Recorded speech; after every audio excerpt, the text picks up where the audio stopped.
बड़ी अपडेट आ गई है एशिया कप और वर्ल्ड कप 2027 के हवाले से। तमाम क्रिकेट बोर्ड जो एशिया के हैं उन्होंने एक बात पर अब फैसला कर लिया है। आपने अमूमन सुना होगा कि जैसे ओडीआई वर्ल्ड कप 2027 आने वाला है तो एशिया कप भी ओडीआई फॉर्मेट में कराया जाएगा। क्यों? क्योंकि हम वर्ल्ड कप की तैयारी कर रहे हैं। लेकिन इस बार पहली बार ऐसा होने जा रहा है कि तमाम क्रिकेट बोर्ड ने मिलकर, जिसमें इंडिया, पाकिस्तान, श्रीलंका, बांग्लादेश ये सारे मौजूद हैं, फैसला कर लिया गया है एक बात पर कि इस बार जो एशिया कप होगा उसकी पिच के हवाले से। जी हां दोस्तों, जो पिच बनाई जाएगी एशिया कप 2027 के लिए उसमें फास्ट पिच बनाई जाएगी, यानी जो पेस को मदद प्रोवाइड करे, जैसे साउथ अफ्रीका में पिचेस होती हैं। इसको माइंड में रखकर एशिया कप की पिचेस बनाई जाएगी। ये बहुत अच्छा साइन है स्पेशली एशिया की टीम के हवाले से कि पाकिस्तान, इंडिया, बांग्लादेश ये सारे ऐसी पिच पर पहले खेल चुके होंगे वर्ल्ड कप खेलने से पहले और इनके पास ज़्यादा एक्सपीरियंस आ चुका होगा। ये नहीं है कि बस नाम की पिच बना दी, वैसे मिट्टी का इस्तेमाल किया जाएगा, वैसी पिच बनाई जाएगी सेम कैटेगरी जैसे साउथ अफ्रीका की पिचेस होती हैं, वैसे ही एशिया कप 2027 में पिच बनाई जाएगी। तमाम क्रिकेट बोर्ड ने मिलकर इस बात पर एग्री हो चुके हैं कि हमें सेम पिच चाहिए जैसे साउथ अफ्रीका में होनी, ताकि हमें ओडीआई वर्ल्ड कप की अच्छे से तैयारी हो सके। ये बहुत अच्छा साइन है। दूसरी तरफ जो वर्ल्ड कप के हवाले से अपडेट आ रही है, ग्रुप फाइनलाइज कर लिए गए हैं कि ग्रुप में जैसे पाकिस्तान का जो ग्रुप बनेगा उसमें वे इंडिया तो ऑफ कोर्स होगा, लेकिन दूसरी बड़ी टीम है ऑस्ट्रेलिया। जी हां दोस्तों, पाकिस्तान, ऑस्ट्रेलिया और इंडिया एक ही ग्रुप में आपको नजर आएंगी। सबसे पहले मैं ये रखना चाहता हूं कि कैसे ग्रुप बनेंगे। ग्रुप ए में south Africa, England, New Zealand, Afghanistan और बांग्लादेश, और जो छठी टीम होगी वो जो क्वालिफाई करके आएगी उसको ग्रुप ए में शामिल किया जाएगा। ग्रुप बी में India, Pakistan, Australia, Sri Lanka and Zimbabwe, और जो छठी टीम होगी ये भी क्वालिफाई करके आएगी। यानी दो ग्रुप होंगे, एक टीम में एक ग्रुप में 6 टीम्स होंगी। टोटल 12 टीम्स के साथ ये ओडीआई वर्ल्ड कप स्टार्ट होगा। लेकिन दोस्तों क्वेश्चन यहाँ पर ये आता है सामने कि जो एशिया कप होगा इस बार वो तो होगा बांग्लादेश में, तो एसीसी की जो प्रेसिडेंट है वो है मोहसिन नकवी। लेकिन बांग्लादेश के सरजमीन पर हम फास्ट ट्रैक कैसे बनाएंगे, साउथ अफ्रीका की पिचेस कैसे बना सकते हैं, क्योंकि सिमिलर कंडीशन होती है बांग्लादेश, इंडिया, पाकिस्तान में, तो ये कैसे करे गए।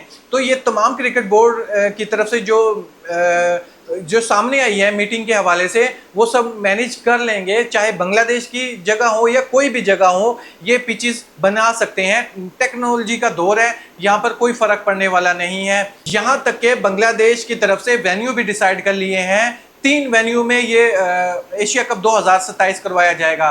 ये वेन्यू के नाम भी सामने है आप लोगों के, ढाका में करवाया जाएगा, मीरपुर में करवाया जाएगा। लेकिन यहाँ पर सवाल फिर एक और पैदा होता है कि फिर इंडिया के हवाले से क्या इंफॉर्मेशन आ रही है, इंडिया क्या बांग्लादेश खेलने जाएगा? अगर बांग्लादेश जाएगा तो पीछे चलो वो 3 वेन्यू पर इजीली बना लेंगे। अगर इंडिया बांग्लादेश जाता ही नहीं है तो फिर एशिया कप कहाँ पर होगा? क्या यूएई में होगा या किसी और कंट्री में होगा? फिर वहां पर पिचेस कैसे बनाएंगे? ये इन लोगों के लिए बड़ी मुश्किल होने वाली है। ऊपर से देखिए बांग्लादेश के साथ इंडिया के रिलेशन उतने अच्छे नहीं हैं।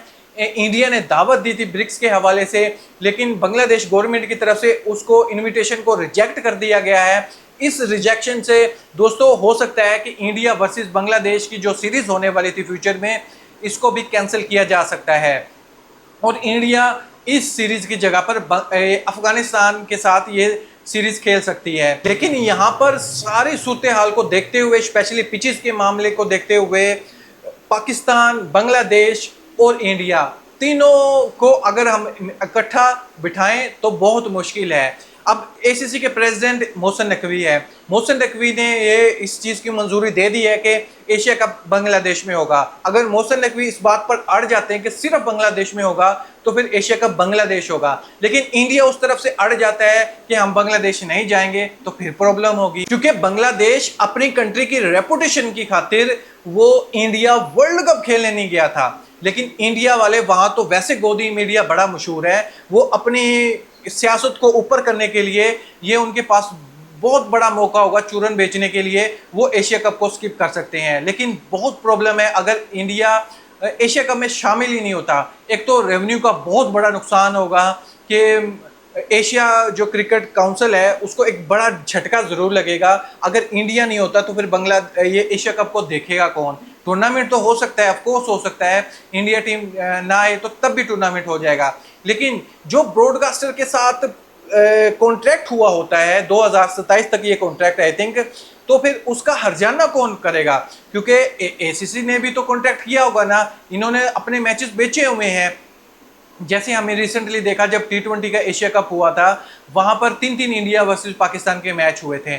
लेकिन ये अब इंडिया का और पाकिस्तान का एक भी मैच नहीं होगा, क्योंकि पाकिस्तान तो जिद करेगा कि बांग्लादेश में खेला जाए और बांग्लादेश जाकर हम खेलें। लेकिन वहां पर इंडिया जोर लगाएगा कि हम बांग्लादेश जाकर नहीं खेलेंगे, और बांग्लादेश इस बात पर फोर्स करेगा कि हमारे यहाँ हो, हम अपनी कंट्री को छोड़कर जाकर दूसरी जगह पर जाकर कैसे मैच खेलें। और इंडिया एक जगह बैठेगा, पाकिस्तान को भी उधर खेलने जाना पड़ेगा इंडिया से। अगर किसी कंट्री में न्यूट्रल वेन्यू पर होता है तो बांग्लादेश अपने घर से उठकर दोबारा इंडिया से खेलने जाएगा, और दूसरी टीम का जो भी और कोई ग्रुप में होगी इंडिया पाकिस्तान के ग्रुप में, वो भी टीम वहां पर जहाँ पर इंडिया होगी वहां पर खेलने जाएगी। तो दोस्तों अभी से इतनी ज़्यादा प्रॉब्लम क्रिएट होने लग रही है कि पता नहीं नज़दीक आकर क्या फैसला होता है। लेकिन मैं आपको ओपिनियन जानना चाहता हूँ। पिचेस के हवाले से जो इन्फॉर्मेशन आई है बहुत अच्छी है कि पिच इस तरीके से बनाई जाएगी कि हमें साउथ अफ्रीका में जो वर्ल्ड कप खेलने जाना उसके लिए अच्छा साइन हो, और ओडीआई फॉर्मेट में है, इससे भी मदद मिलेगी। लेकिन क्या आपको होते हुए नज़र आ रहा है कि एशिया कप के बांग्लादेश में होगा या फिर इंडिया आकर खेलेगी? इससे अभी तक की जो इतलात की आ रही हैं कि इंडिया नहीं आने वाला। सीरीज़ भी यहाँ तक कि कहा जा रहा है कि कैंसिल हो गई है। अगर इंडिया ने इनविटेशन भेजा है उनकी गवर्नमेंट को, बांग्लादेश की को उन्होंने रिजेक्ट किया, तो उनको भी इस चीज़ का राइट मिल जाएगा। वो उनका मीडिया भी ऐसा है कि वो इस चीज़ को जवाब बनाकर बांग्लादेश में आकर नहीं खेलेंगे। लेकिन बीसीसीआई के जो प्रेसिडेंट है तमीम इकबाल, उसके रिलेशन अच्छे हैं। तमीम इकबाल ने परमिशन भी चाहिए थी गवर्नमेंट से कि मैं जाकर इंडिया का विजिट करूं। परमिशन अभी तक तमीम इकबाल को नहीं मिली। फ्यूचर में पता नहीं क्या डिसीजन लिया जाता है इस पर। फिर भी अपनी राय इस चीज़ों के हवाले से कमेंट बॉक्स में मुझे ज़रूर बताइएगा। आपको इन सब चीज़ों से क्या होते हुए नज़र आ रहा है?